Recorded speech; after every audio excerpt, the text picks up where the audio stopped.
करते हैं, आगे बढ़ेंगे। और यहाँ तक हम लोगों ने क्या ले लिया, भाषा, है ना। भाषा को पढ़ लिए, भाषा के प्रकार पढ़ लिए, भाषा का जो प्रकार के जो परिभाषा होते हैं उनको भी हम लोग देख लिए। अब आगे बढ़ेंगे और अब देखेंगे व्याकरण, व्याकरण क्या होता है, ठीक है ना, ग्रामर जो है, तो व्याकरण के बारे में पढ़ लेंगे। तो ध्यान से सुनिएगा। और अब हम देखेंगे व्याकरण को, ठीक है ना, व्याकरण की उत्पत्ति कैसे हुई, ठीक है ना, और फिर उसके बाद आगे कैसे बढ़ा। देखो, जब भाषा की उत्पत्ति हुई तो क्या जो भाषा बोला जा रहा था वो सही ही बोला जा रहा था कि गलत बोला जा रहा था, इसको जांचने के लिए या फिर इसको और आगे बढ़ाने के लिए कह सकते हैं कि एक किसी का भी नियम होता है ना, उसको शुद्ध करने के लिए, उसको शुद्ध करने के लिए आप देखोगे कि व्याकरण का भी यहाँ पर क्या हुआ, उत्पत्ति हुआ। और व्याकरण के जो पिता है ना वो पाणिनि को माने जाते हैं। किसको मानते हैं, वो संस्कृत के बहुत बड़े विद्वान थे, है ना, पाणिनि। तो व्याकरण के जो पिता है हम लोग किसको मानते हैं, पाणिनि को मानते हैं। और ये प्रश्न आपको सीधे डायरेक्ट परीक्षा में देखने को मिल जाएगा, समझ रहे हो ना। तो आप व्याकरण को देख लेते हैं कि भाई व्याकरण क्या होता है और क्यों हम लोग व्याकरण को पढ़ते हैं थोड़ा सा। तो हम लोग हेडिंग डालेंगे, लिखेंगे व्याकरण, है ना, व्याकरण, और व्याकरण के बारे में समझेंगे थोड़ा सा।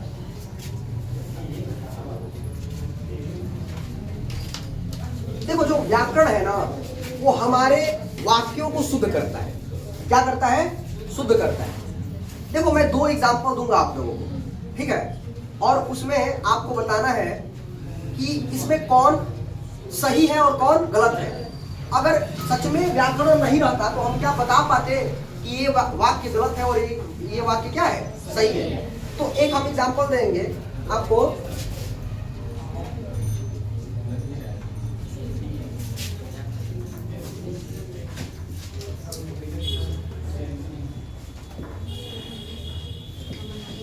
एक आपका एग्जांपल हो गया, ये क्या है, हम स्कूल जाते हैं, ठीक है ना। एक आपका एग्जांपल हो गया आपका, हम स्कूल जाते हैं। और एक आपका एग्जांपल हो गया,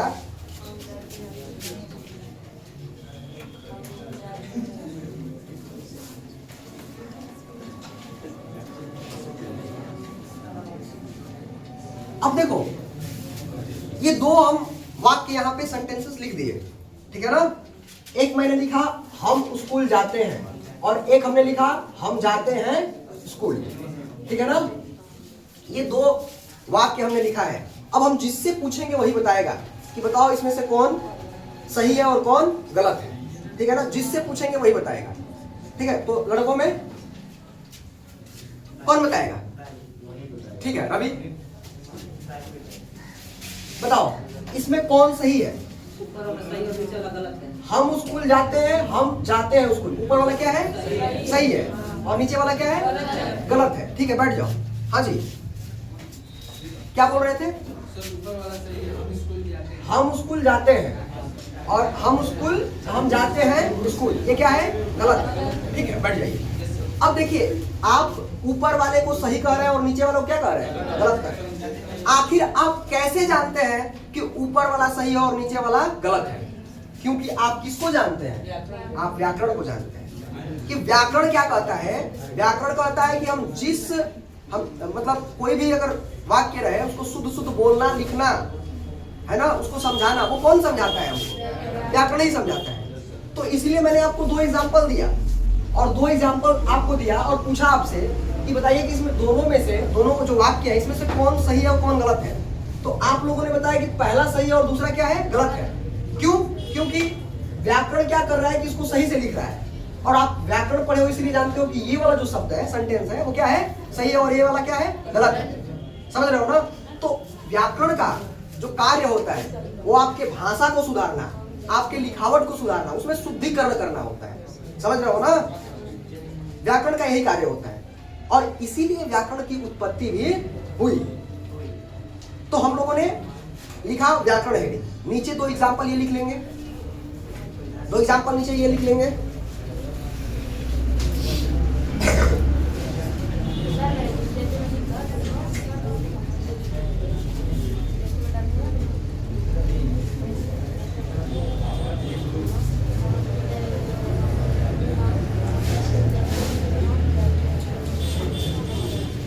ठीक है, लिखेंगे पैराग्राफ नीचे करके, चेंज करके।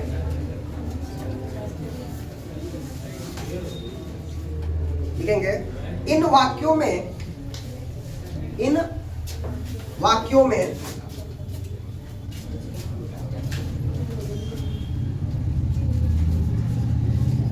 पहला वाक्य, इन वाक्यों में पहला वाक्य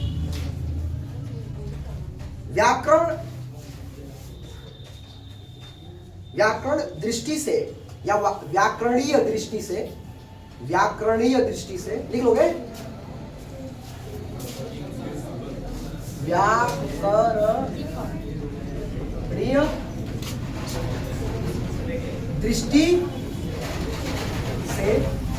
व्याकरणीय दृष्टि से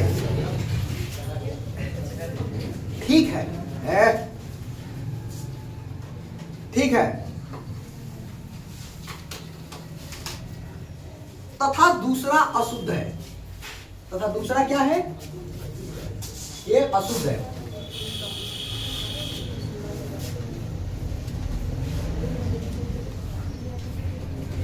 इन अशुद्धियों को दूर करने का काम व्याकरण करता है। इन अशुद्धियों को दूर करने का काम व्याकरण करता है। सब समझते चले जाएंगे, बढ़िया से एकदम समझ लो। ये पूरा आपका एक ब्रीफली है कि आप इधर से जब ऐसे पढ़ोगे तो देखो अभी लग रहा होगा ना बड़ा आसान है, लेकिन जब इसको घुमा कर दिया जाएगा ना आपको, जब अभी तो 12th क्लास है, तो 12th क्लास में तो ऐसे पूछेगा नहीं घुमा कर क्वेश्चन, है ना, प्रश्न नहीं पूछेगा। लेकिन जैसे तुम और आगे बढ़ोगे ना तो यही तुमको एग्जाम्पल में दे देगा, मतलब ऑप्शंस में दे देगा, और तुम्हारा दिमाग को घुमा देगा और तुम वहीं पे क्या हो जाओगे, फंस जाओगे। तो इसीलिए थोड़ा सा ना ध्यान से देखो इसको, ना बात ना करो। तो मैंने क्या बताया कि उसको दूर करने का व्याकरण क्या करता है, काम करता है। अतः भाषा की व्यवस्था के लिए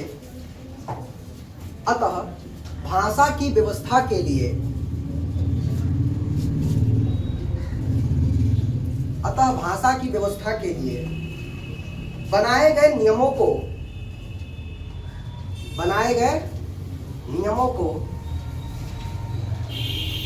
क्या कहते हैं? व्याकरण कहते हैं।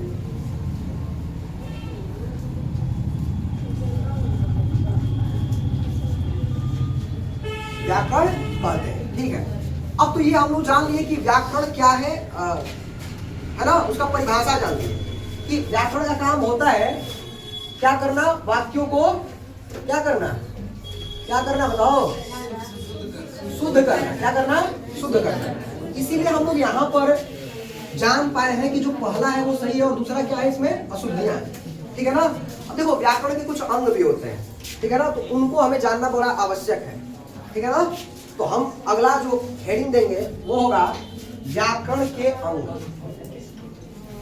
व्याकरण के अंग ना, व्याकरण के अंग।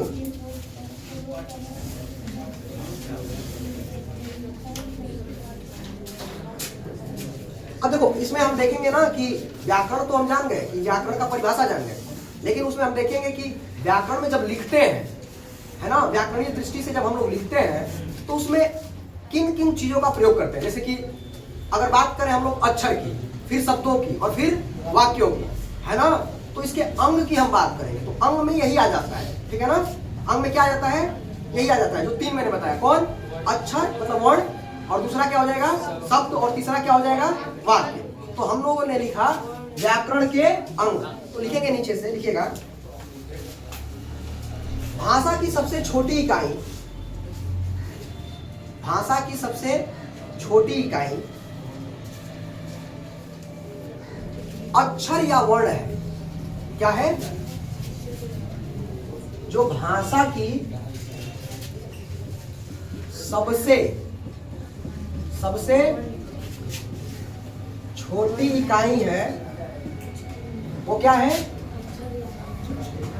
अक्षर है या फिर क्या है, वर्ण है, क्योंकि ये इसी को बोलते हैं, ठीक है ना। तो वर्ण है। भाषा की देखो यहाँ पर क्या लिख रहा है, ये भाषा की सबसे क्या है, छोटी इकाई है। इससे कोई छोटी इकाई हो नहीं सकता है। भाषा की जो सबसे छोटी इकाई है वो क्या है, वर्ण या अक्षर है। तो डायरेक्ट प्रश्न पूछ सकता है आपको कि बताइए भाषा की सबसे छोटी इकाई क्या है। पहला आपको हम देते हैं ऑप्शन वर्ण। दूसरा आपको ऑप्शन हम देते हैं शब्द। तीसरा हम देते हैं आपको ऑप्शन लिपि। क्या देते हैं, लिपि। और चौथा हम दे देते हैं इसमें इनमें से कोई नहीं। तो प्रश्न पूछेगा ऐसे कि बताइए भाषा की सबसे छोटी इकाई है ना, क्या हो जाएगा, वर्ण हो जाएगा, ठीक है ना। ऐसे मतलब प्रश्न बनेंगे, लिखेंगे नीचे से अक्षरों अथवा वर्णों के मेल से, अक्षरों तथा वर्णों के मेल से शब्द बनते हैं। अक्षरों तथा वर्णों के मेल से क्या बनते हैं, शब्द बनते हैं। इन्हीं शब्दों से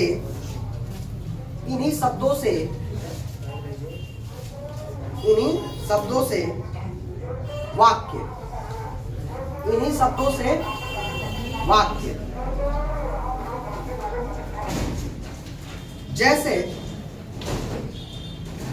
जैसे क, कॉमा म, कॉमा ल आदि वर्ण है, आदि वर्ण है, आदि वर्ण है।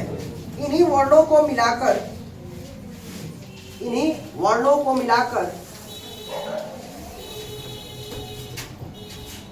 कमल शब्द बना है।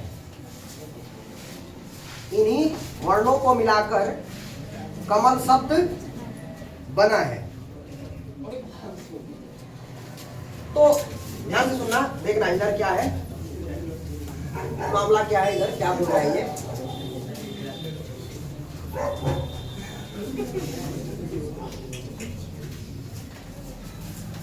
बोल रहा है कि वर्ण जो है ना, एक क्या है, क है, एक क्या है, म है, और एक क्या है, ल है ना। ये बोल रहा है कि वर्णों के मेल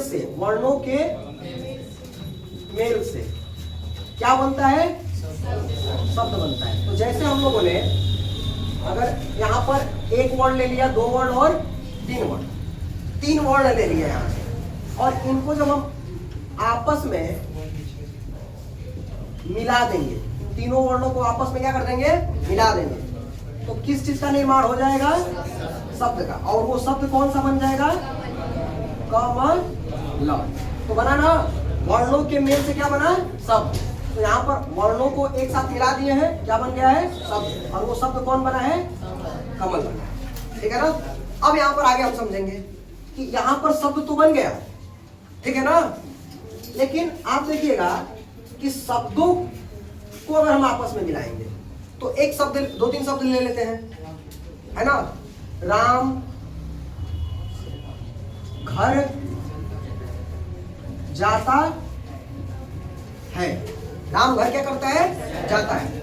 तो हम लोगों ने यहाँ पर एक शब्द लिया, फिर दो शब्द लिया, यहाँ पे तीन शब्द लिया ना।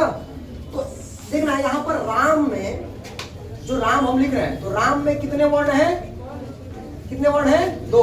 तो दो वर्णों के मेल से क्या बना, शब्द बना, है ना, राम शब्द बना। अगर हम बहुत सारे शब्दों को ले लेंगे, मतलब दो तीन चार पांच शब्दों को ले लेंगे, तो क्या बन जाएगा, क्या बन जाएगा, वाक्य। तो हमने लिया एक राम, एक लिया घर, और एक लिया जाता, है ना, है। तो एक और ये दोनों मिलकर, तीनों मिलकर क्या बना दिया, सॉरी, क्या बना दिया? वाक्य, है ना? तो इस प्रकार से आप देखोगे कि ये सारी जो व्यवस्थाएं हैं व्याकरण में इस तरह चलती है। वर्णों के मेल से शब्द, शब्दों के मेल से वाक्य, है ना, सेंटेंस बन जाता है। तो अब हम आगे हेडिंग डालेंगे व्याकरण के 3 अंग। अब कौन कौन से हैं वो 3 अंग लिखेंगे।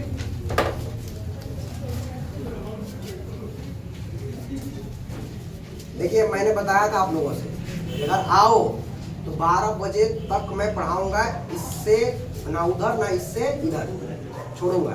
एकदम शांति से बैठ के आराम से पढ़ो, और जिसको जाना है वो क्या कर सकता है, आराम से निकल कर जा सकता है, कोई यहाँ पर वो नहीं है। आप समझ रहे हो कि नहीं समझ रहे हो?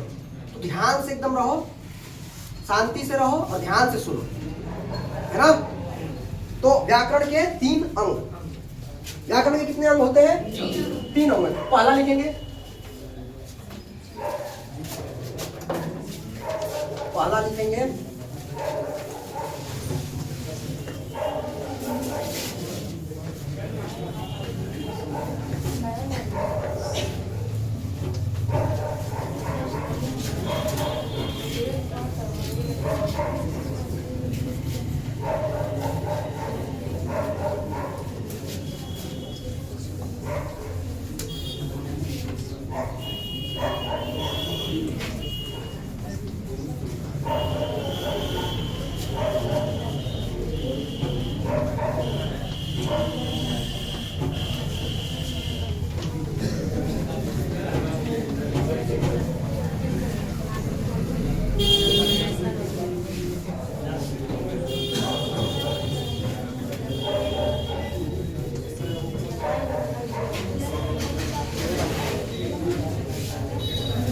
व्याकरण के 3 अंग।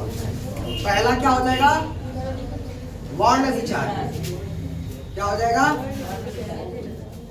वर्ण विचार। दूसरा क्या हो जाएगा?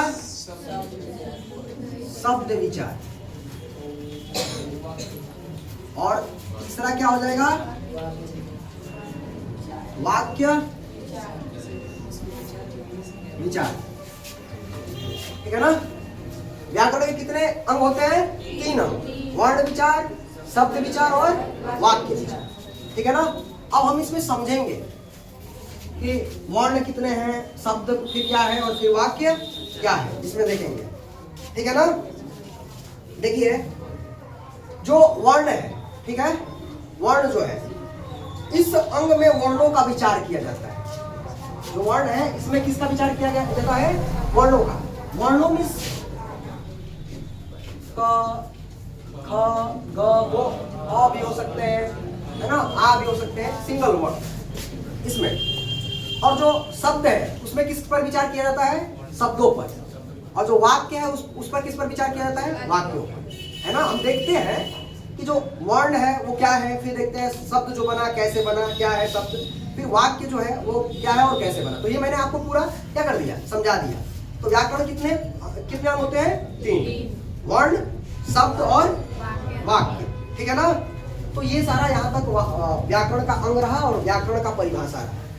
अब हम थोड़ा चलेंगे और आगे और देखेंगे, ठीक है ना?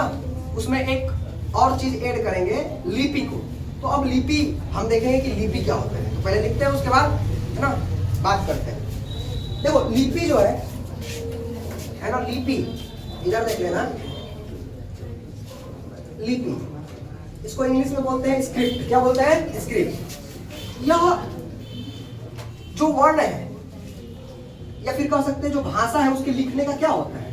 ये माध्यम है। हम भाषा को क्या करते हैं? लिपियों में, मतलब किन्हीं किन्हीं लिपियों में लिखते हैं। अब जैसे मान लो कि बहुत सारी भाषाएं हैं, जैसे मान लेते हैं कि हिंदी है ना, फिर एक मान लेते हैं अंग्रेजी है? फिर एक मान लेते हैं पंजाबी है ना। ये 3 भाषा है। भाषा तो यहाँ पर क्या है, अलग अलग है, लेकिन हम जब इसको लिखेंगे तो किसी पार्टिकुलर लिपि में लिखेंगे ना। इसके लिखने जिस माध्यम में हम इसको लिखते हैं वो क्या, उसको बोलते हैं हम लोग लिपि या स्क्रिप्ट बोलते हैं। तो हिंदी का अलग लिपि होगा, है ना। अंग्रेजी का अलग लिपि होगा, लिपि, और पंजाबी का क्या होगा, अलग लिपि होगा।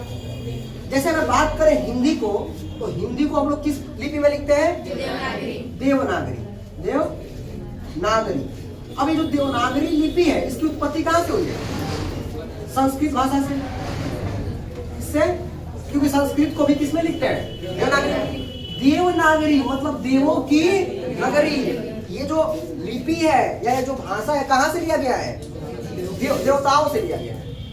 पहले अगर हम लोग कभी भी रामायण वगैरह देखते हैं ना, उसमें आप देखिएगा कि हिंदी में तो बात किया जाता है, लेकिन कभी भी उसमें आप देखिएगा कि ये बोला जाता है कि जो भगवान होते थे, देवता होते थे, वो किस भाषा में बात करते थे, है ना, संस्कृत भाषा में बात करते थे। और जो संस्कृत लिखा जाता था वो किस लिपि में लिखा जाता था, देवनागरी। तो इसका मतलब संस्कृत मतलब देवताओं की भाषा, इसका मतलब ये जो लिपि देवों की नगरी से लिखी है, जिस लिपि में लिखा जाता है, ली गई है, तो इसको हम लोग लिखते हैं देवनागरी। संस्कृत भी इसी लिपि में लिखा जाता है, और इसका जो उत्पत्ति हुआ है वो इसी से हुआ है। अगर बात करें अंग्रेजी की, तो आप लोग जानते हो अंग्रेजी किसमें, रोमन में। और बात करें अगर पंजाबी की, तो ये जानते हो किसमें, गुरुमुखी, गुरुमुखी। अब कोई मुझे बताएगा कि गुरुमुखी जो लिपि है, इस लिपि का जो उत्पत्ति या विकास हुआ था, या खोज कर सकते हैं, वो सिखों के कौन से गुरु ने किया था? हाँ? ये आप लोग के लिए नेक्स्ट क्लास के लिए क्या रहेगा, हाँ, पता करके आओगे कि गुरुमुखी जो लिपि है, उस लिपि का खोज किसने किया था, या फिर उस लिपि की उत्पत्ति कहां से कैसे हुई। समझ रहे हो ना? ठीक है, आप लोग जाइएगा, पहले सर्च कीजिएगा, उसके बाद मुझे बताइएगा। तो हमने यहाँ पे जाना कि अगर कोई भी भाषा है तो उसका जो लिखने का एक माध्यम होता है, और उसे क्या बोलते हैं हम लोग, लिपि बोलते हैं। और अलग अलग भाषाओं की अलग अलग लिपियां होती है ना।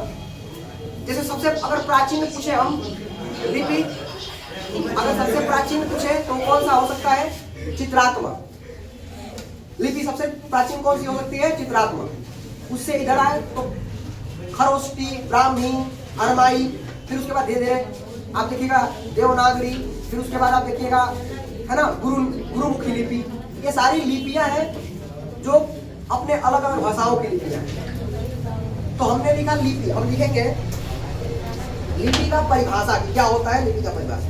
तो लिखेगा हर भाषा का लिखने का, देखो धैर्य अपने आप में ला लोगे, कोनो परीक्षा निकल जाएगा, अच्छा नंबर आएगा। और धैर्य नहीं रहेगा, समझ लो तुम लोग कुछ नहीं हो सकता है। धैर्य बहुत बड़ी चीज है, और जिसमें पेशेंस है वो बहुत कुछ कर सकता है, और जिसमें पेशेंस नहीं है वो कुछ भी नहीं कर पाएगा। और आज के जमाने में तो और नहीं कर पाएगा। क्यों नहीं कर पाएगा? क्योंकि आप देखिए कि भीड़ बहुत है, और उस भीड़ में अगर तुम पेशेंस बनाकर नहीं चलोगे, धैर्य बना के नहीं चलोगे, तो तुम्हारे जल्दीबाजी से कोनो भी चीज होने वाला है नहीं, क्योंकि वो तुम्हारे हाथ में नहीं है। हाँ, लेकिन तुम्हारे हाथ में एक चीज है, वो है मेहनत। और मेहनत करोगे, रिजल्ट ऑटोमेटिक अच्छा आएगा। और तुम मेहनत नहीं करना चाहते हो, धैर्य नहीं रखना चाहते हो अपने अंदर, फिर रिजल्ट का अच्छा कामना तुम लोग मत करना। तो मैं कहूंगा कि एकदम पेशेंस बनाए रखो, है ना। क्योंकि अब तुम लोग 12 में पढ़ रहे हो, इंटर, समझ रहे हो ना। ये कोई बच्चों वाला नहीं चल रहा है मूवमेंट। अब धीरे धीरे तुम लोग क्या हो रहे हो, मैच्योर हो रहे हो। तो थोड़ा सा वो मैच्योरिटी अपने अंदर लानी होगी, ना तो आगे आने वाले में तो इतना भीड़ है ना बबुआ, ये मैं बता रहा हूँ, सीधे एकदम विकेट गिर जाएगा अगर अच्छे से नहीं चलोगे। धैर्य अगर नहीं रखोगे तो तुम्हारा विकेट क्या हो जाएगा, ट्रैक से गिर जाएगा, हाँ, आउट हो जाओगे। तो धैर्य रखो, शांत रहो, और ध्यान से बातों को सुनो। लिखेंगे हर भाषा का लिखने का अपना ढंग होता है। अपना क्या होता है, ढंग होता है। किसी भी भाषा के लिखने की विधि को, किसी भी भाषा के लिखने की विधि को, किसी भी भाषा के लिखने की विधि को क्या कहते हैं, लिपि कहते हैं। क्या कहते हैं, लिपि कहते हैं।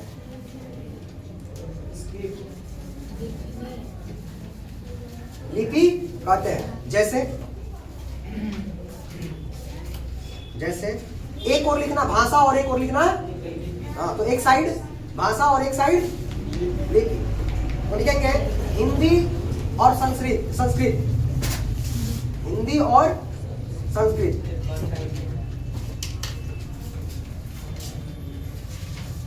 किस भाषा किस लिपि में लिखी जाती है? देवनागरी। नीचे लिखेंगे अंग्रेजी, अंग्रेजी किस लिपि में लिखी जाती है? रोमन। आगे लिखेंगे उर्दू, उर्दू